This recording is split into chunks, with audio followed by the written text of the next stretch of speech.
হরে কৃষ্ণ। সকলের চরণে জানাই সশ্রদ্ধ প্রণিপাত।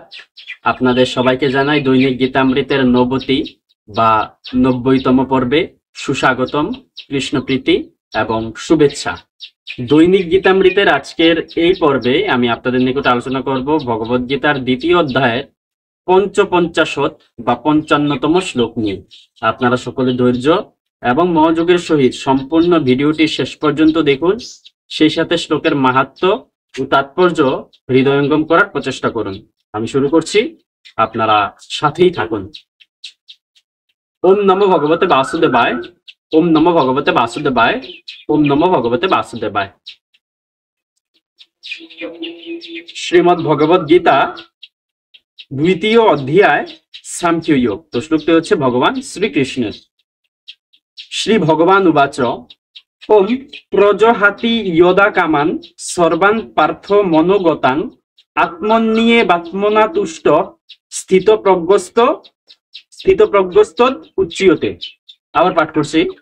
শ্রী ভগবান উবাচ ওম প্রজহাতি ইয়দা কামান সর্বান পার্থ মনোগতান আত্মন্নিয়ে বাত্মনা তুষ্ট স্থিতপ্রজ্ঞস্ত উচ্যতে। অনুবাদ: পরমেশ্বর ভগবান বললেন, হে পার্থ, মানুষ যখন মানসিক জল্পনা কল্পনা থেকে উদ্ভূত সমস্ত কামনা পরিত্যাগ করে এবং তার মন যখন এভাবে পবিত্র হয়ে আত্মাতেই পূর্ণ পরিতৃপ্তি লাভ করে, তখন তাকে স্থিতপ্রজ্ঞ বলা হয়। তো পূর্ববর্তী শ্লোকে আমরা দেখেছি অর্জুন ভগবানের নিকট প্রশ্ন করছেন যে যারা স্থিতপ্রজ্ঞ ব্যক্তি বা যারা হচ্ছে অচলা বুদ্ধি সম্পন্ন মানুষ, তাদের লক্ষণ কি, তারা কিভাবে কথা বলেন, তারা কিভাবে অবস্থান করেন, তারা কিভাবে বিচরণ করেন, সেই বিষয়ে প্রশ্ন করেছিলেন অর্জুন ভগবানের নিকট। তো এই শ্লোক থেকে ভগবান শ্রীকৃষ্ণ সেই প্রশ্নের উত্তর প্রদান করা শুরু করেছেন।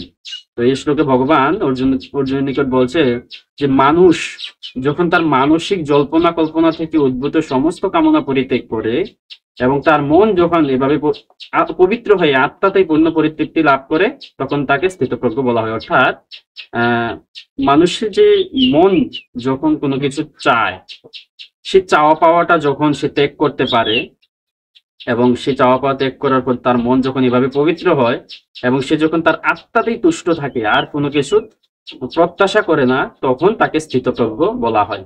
তো আমরা পরবর্তী শ্লোকে স্থিতপ্রজ্ঞ ব্যক্তির আরো অন্যান্য লক্ষণগুলো দেখতে পাবো। এই শ্লোকে এটা দেখতে পেলাম।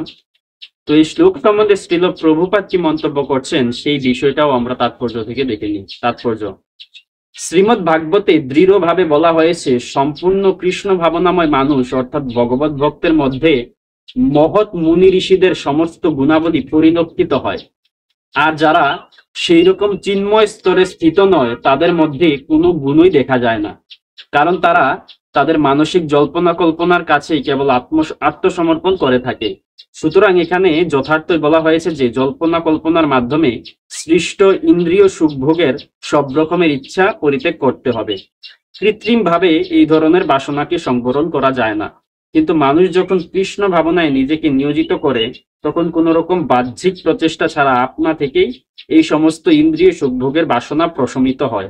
তাই দ্বিধাহীন ভাবে ভক্তিযোগের পথ অবলম্বন করতে হবে, কেননা এই ভক্তিযোগ অচিরেই অপ্রাকৃত চেতনায় অধিষ্ঠিত হতে সাহায্য করে। উন্নত চেতনা সম্পন্ন মহাত্মা নিজেকে ভগবান শ্রীকৃষ্ণের নিত্য দাসরূপে উপলব্ধি করার ফলে নিত্যানন্দ অনুভব করেন।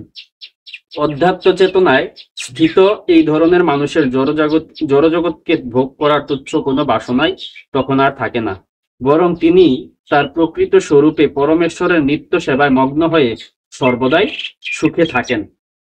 তো এই বিষয়টা আমরা বুঝতে পারলাম।